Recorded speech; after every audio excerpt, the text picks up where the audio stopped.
কয়েক বছর ধরে লক্ষ্য করছি খেলাধুলার প্রতি তিনি যেখানে খেলাধুলা আছেন করুন তাদের সহযোগিতায় তরুণ এগিয়ে যাবে। গত কিছুদিন আগে পাথরতলা চুনিয়া জাতীয় মাঠে একটি ব্যাডমিন্টন টুর্নামেন্ট হয়েছিল।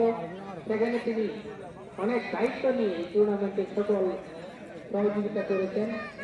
তিনি আমাদের মাঝে আছেন পাথরতলা চুনিয়া জাতীয় মাঠের সুপার রুহুল আমিন। কিন্তু ইমনের পক্ষে এই খেলায় সেঞ্চুরি করা অনেক কঠিন, কারণ জিততে হলে করতে হবে মাত্র 76 রান।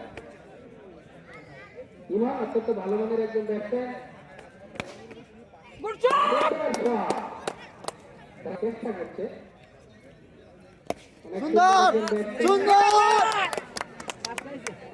একেবারে যাই হোক, এরপরে খেলা ডিফেন্ডিং চ্যাম্পিয়ন কানুহারি মোকাবেলা করবে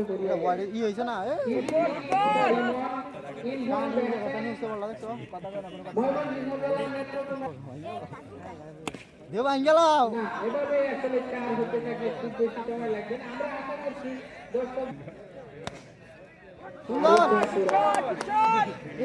সাবরকাঠি যুব সমাজ যে আয়োজন করেছে আমি তাদেরকে সাধুবাদ জানাই।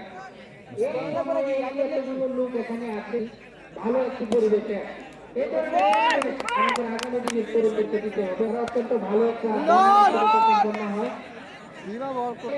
যদি কোনো প্রার্থী থাকে অ্যাভেঞ্জার্সের, তাদের প্রার্থী হলো টসে জিতে তারা ফিল্ডিং নিয়েছে, সেটাই একটা প্রার্থী আমি মনে করি। কারণ যদি করেছ এখন তুমি বল করার দায়িত্বে এসেছো, আমরা শুভকামনা জানাই। হোয়াইট বল এখানে আসলে খুব বেশি কিছু বলার নেই।